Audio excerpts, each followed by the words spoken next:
सभा से? मैं जा रहा हूँ। अपनी काली धूतड़ी करो, यहाँ से निकल जाओ, मत निकल। अरे मैं जा रहा हूँ दुशासन। क्या कह रहे हैं ये? सुन रहे हैं उनकी बात के लिए? हाँ सुन रहे हैं। उनके लिए यहाँ से फोड़ दूंगा अभी। केशव जाओ। पांडवों से कह दो अगर उनके भुजबलों में दम हो और अपनी माँ कुंती का दुग्ध पान किया हो सुना तुमने?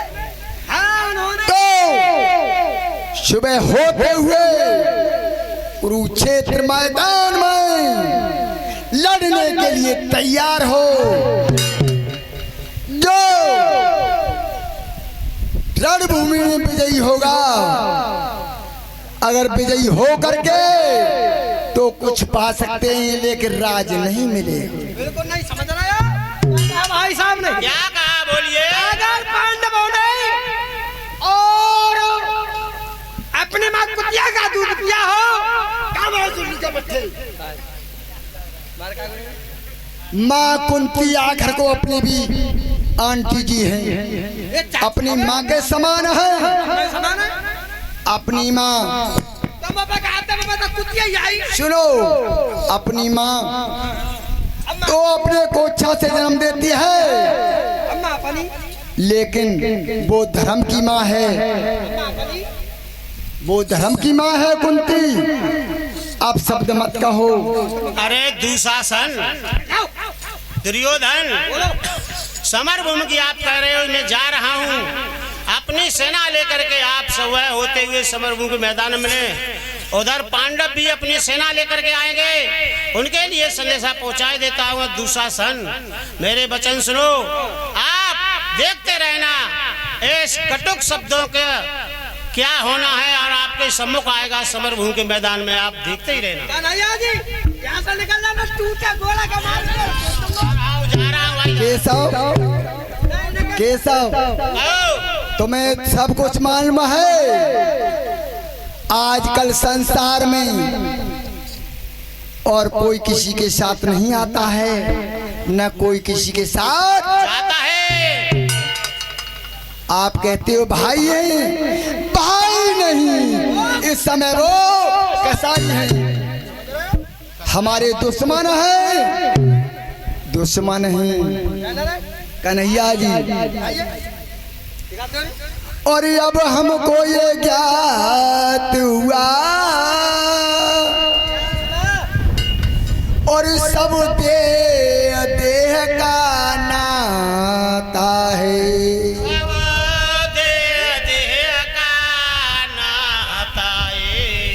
न कोई किसी संग आता है,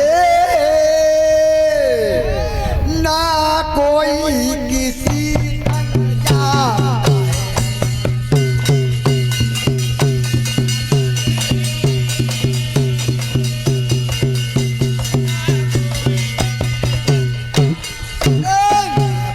किसी संग जाता है, ना कोई किसी संग आता है,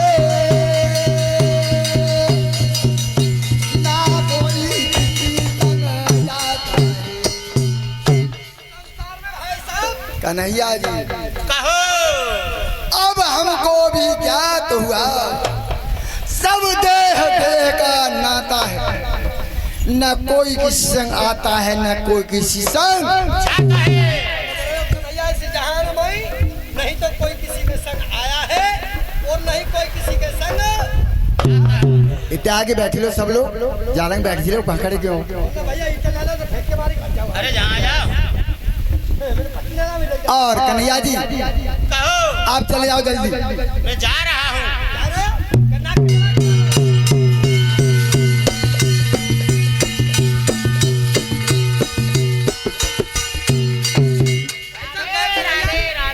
भैया दुशासन, कह रहा हूँ कहिए भाई साहब, सेनापति किस वीर को चुनाया जाए इस समय पर जो पांडवों से विजय कराए?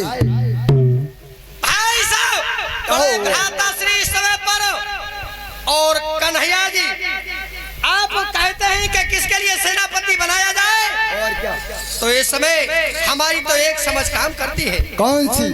कैसे समय पर और अपने और भीष्म पितामह जी के लिए सेनापति बनाया जाए तो बहुत अच्छी बात है। गंगा पुत्र भीष्म जी के लिए अगर सेनापति बनाया दिया हाँ तो भैया भाई तो हमारी रण में अवश्य विजय हो जाएगी। इस बात की गारंटी है। क्यों? गंगा पुत्र भीष्म जी इतने बड़े बलधारी योद्धा हैं जो उनके गुरु परशुराम जी थे। 21 बार पृथ्वी को भी जीता था। उन्होंने अपने गुरु को भी हरा दिया। तो इन पांडवों में क्या हिम्मत है जो हमारी जीत न हो? अरे कैसे हमारे तुम्हारी पराजित कर सकते हो? हमारी तुम्हारी आवाज जीत होगी। तो गंगा पुत्र भीष्म जी के लिए सेनापति बस बनाना चाहिए। क्या होने लगा है भाई साहब? उधर गंगा पुत्र भीष्म जी के लिए बुलाया और कहा बाबा तुम रण में हमारी विजय कराओ। उधर सेनापति बने और कहने लगे 10 दिन के संग्राम में पांडवों से तुम्हारी अवश्य विजय हो जाएगी। आज दुर्योधन बहुत खुशियां मनाने लगा। तो उधर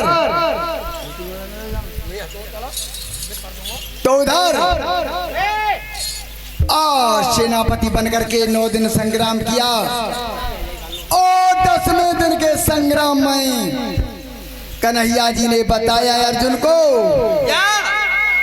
और पूर्व जन्म की स्त्री अम्मा नाम की थी भीष्म पितामह की।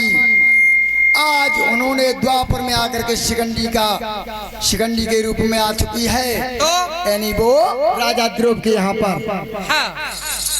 उधर 10वें दिन के संग्राम में जब बताया तो भीष्म जी पहुंचे और अपने रथ पर सवार थे। जब तक होनी और होनी पहुंच जाती है तो क्या कहने लगी है वही बताइए।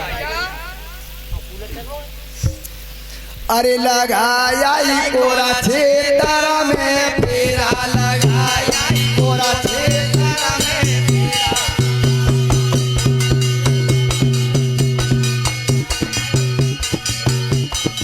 अरे लगाया ही कोरा छेदारा में फेरा लगाया ही कोरा छेदारा में फेरा।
चरण में घेरा लगाया कोरा छेदारा में फेरा लगाया कोरा छेदारा में फेरा।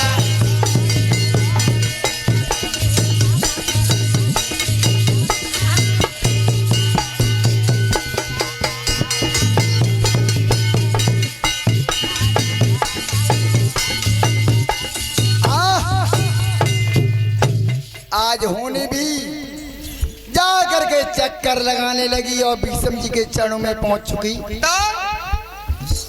आज कन्हैया जी के कहने पर शिखंडी महारथी को खड़ा कर दिया। जब शिखंडी महारथी को खड़ा देखा क्या होने लगा? गंगा पुत्र कहने लगे अपने मन में ये तो मेरे पिछले जन्म की स्त्री है। श्रीमान और ये महिपाल और ये मुलायम के पिताजी और ये 10 रुपए का दान प्रदान करते हैं। दी मैं सुख शांति का दान दे लुंगरिया पंजा रखे उधार। और भीष्म जी ने